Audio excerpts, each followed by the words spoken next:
प्रश्न, गिरवी की परिभाषा देते हुए उसके आवश्यक तत्वों को स्पष्ट कीजिए। गिरवी करने के लिए कौन सक्षम है? गिरवी की परिभाषा, डेफिनेशन ऑफ प्लेज, गिरवी रूपी संव्यवहार उपनिधान का ही एक रूप है। भारतीय संविदा अधिनियम 1872 की धारा 172 में इसे इस प्रकार परिभाषित किया गया है, किसी ऋण के संदाय के लिए या किसी वचन के पालन के लिए प्रतिभूति के तौर पर माल का उपनिधान गिरवी कहलाता है। इस दिशा में उपनिधाता पनियमकार कहलाता है, उपनिहिती पनियमदार कहलाता। The bailment of goods as security for payment of a debt or performance of a promise is called pledge. The bailer is in this case called the pawner. The bailee is called the pawnee.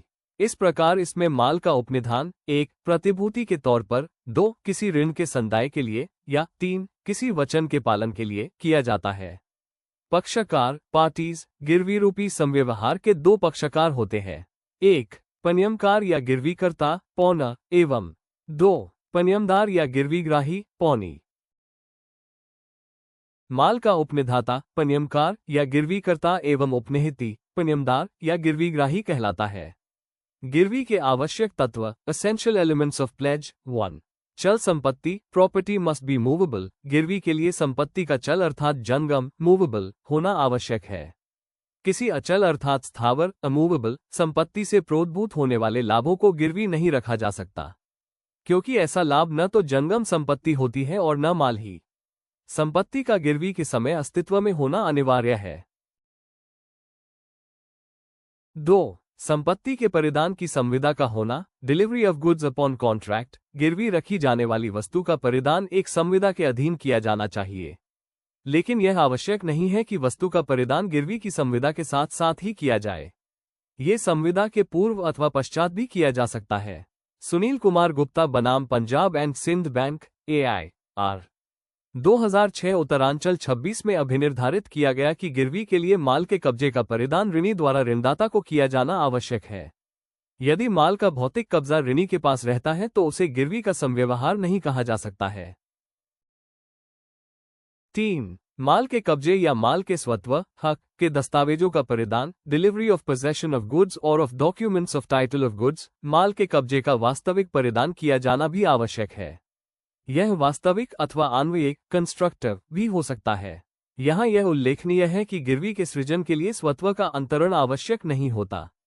कब्जे का सामान्य परिधान मात्र पर्याप्त है। कब्जा माल के स्वत्व के दस्तावेज सौंपकर भी किया जा सकता है। गिरवी के लिए माल के कब्जे का परिधान ऋणी द्वारा ऋणदाता को किया जाना आवश्यक है। यदि माल का भौतिक कब्जा ऋणी के पास ही रहता है तो उसे गिरवी का संव्यवहार नहीं कहा जा सकता।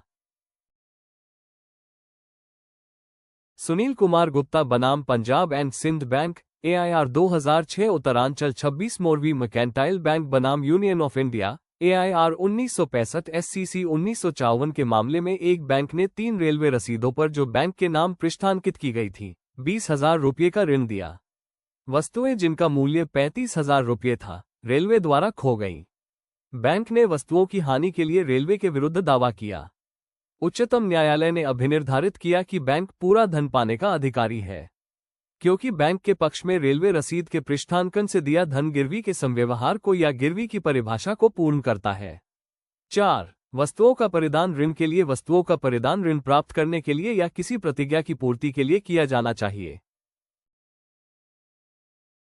5. आर्ग्रहीता का विशेष हित, गिरवी संपत्ति में आर्ग्रहीता पौनी का विशेष हित होना चाहिए। संपत्ति आड़कर्ता की ही रहती है और ऋण देने के पश्चात उसे पुनः प्राप्त हो जाती है। गिरवी करने के लिए सक्षम व्यक्ति, the person competent to pledge. साधारणतया गिरवी केवल चल संपत्ति के स्वामी ओनर द्वारा ही की जा सकती है या उसकी सहमति से उस व्यक्ति द्वारा की जा सकती है जिसके पास माल का कब्जा है, लेकिन निम्नलिखित व्यक्तियों द्वारा भी गिरवी की जा सकती है।